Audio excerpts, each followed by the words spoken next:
तो ये ना एक रेंट है कि जेंजी को हमेशा जो है नकारा, निकम्मा, आलसी और कुछ भी हासिल करने में इंटरेस्टेड नहीं है, उस तरीके का बताया जाता है। और ये बताते अक्सर वही हैं जो अपनी ज़िंदगी में पूरे टाइम हासिल करते आए हैं, आंखें बंद करके, ब्लाइंडर्स लगा के, बिना सवाल पूछे, बिना कुछ किए, बिना इकोलॉजिकल कॉस्ट देखे, बिना अपना फ़ायदा नुकसान देखे, अपने परिवार का क्या फ़ायदा नुकसान हो रहा है वो देखने के बजाय ये सिर्फ इस नैरेटिव में मानते चले गए कि अगर हम केवल हासिल करते जाएं, केवल जो हमें कहा जा रहा है वो करते जाएं तो हमारा जो है कल्याण हो जाए। मुझे ये बात बहुत गलत लगती है। पहली बात तो आप अगर देखें कि जेन जी ने ऐसा नहीं है कि किसी भी चीज़ पर बात नहीं की है। तो हम लोग जब कॉलेज से निकले तो हम लोग की एज क्या ही होगी, 22-23 होगी, तब हम लोग नौकरी करने चले गए।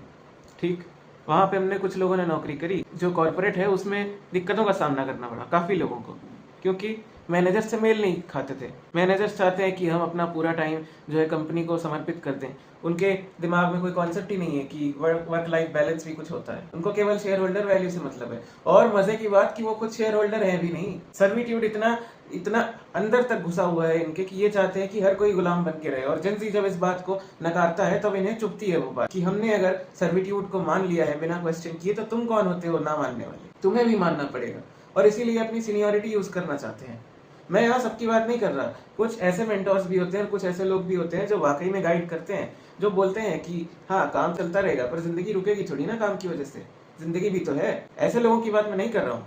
ऐसे लोग आपको बोलेंगे भी कि नहीं, कि आप आलसी हैं, आप काम करना नहीं चाहते, अगर आप ठीक ठाक काम करके दे देंगे। और ठीक ठाक बहुत अच्छे पे तो तारीफ ही मिल जाएगी आपको।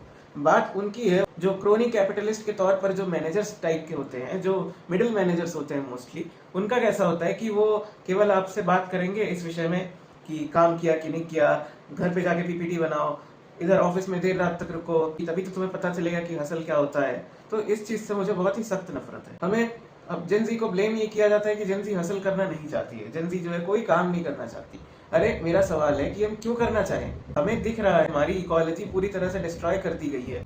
हवा सांस लेने लायक नहीं है, पानी कंटेमिनेटेड हो रहा है, जगह जगह पे यूरेनियम मिल रहा है, जगह जगह पे केमिकल्स मिल रहे हैं। पानी जो फ्रीली अवेलेबल होता था पीने के लिए, कितनी झीलों का पानी, अब एक भी झील का पानी पीने लायक नहीं है। ये वही बात हो गई कि घर में आग लगी हुई है और हमें कहा जा रहा है कि बेटा पढ़ाई करो, किताबों में जब आग लगेगी तब देखना, उसके पहले तक अपने एग्जाम की तैयारी करते रहो। तो हमें हासिल करने के लिए ऐसे बोलते रहने का जो पॉइंट है ना वो यही है। और आप देखेंगे कि बोलेंगे भी वही जो जिनको इस हसल से जिन्हें लगता है कि उनका फायदा होता है। असल में होता नहीं है, कटता सबसे ज्यादा उन्हीं का है, क्योंकि वो एक ऐसे सिस्टम के सर्विट्यूड में लगे हुए हैं जो एक छोटी सी साइन ऑफ डिसेंट या छोटी सी साइन ऑफ इनकन्वीनियंस पे उनको ही निकाल देगा। और जो ले ऑफ्स हो रहे हैं एआई की वजह से, मिडिल मैनेजर्स निकाले जा रहे हैं, एंट्री लेवल वाइट कॉलर भी निकाले जा रहे हैं, वो इसका प्रूफ है। लेकिन अभी भी कुछ लोग देख के ये नहीं सीख रहे हैं। जैसे अभी जो एलपीजी वाली सिचुएशन हुआ है इंडिया में, इसके बावजूद कितने ऑफिसेज ने वर्क फ्रॉम होम दिया है, कितने ऑफिसेज वर्क फ्रॉम होम देना चाहते हैं, और अगर ऑफिसेज देना चाहें भी तो कितने मैनेजर्स देना चाहेंगे? मैं यहाँ पर सिस्टमिक क्रुएल्टी की बात कर भी नहीं रहा हूँ, क्योंकि सिस्टमिक ऑपरेशन तो होता ही है और वो एक फैक्ट है। लेकिन मैं यहाँ पे ह्यूमन टू ह्यूमन इंटरेक्शन की बात कर रहा हूँ कि एक इंसान ही दूसरे इंसान को कितना ऑप्रेस करना चाहता है। अगर उसको कोई स्लेव बना रहा है तो वो दूसरे को भी स्लेव बनाना चाहता है कि यार मेरे से नीचे कोई मिल जाए, मैं उसको दबा के रखूंगा किसी तरीके से। ये जो साइकोलॉजी है, एक इगैलिटेरियन सोसाइटी की सबसे बड़ी दुश्मन है।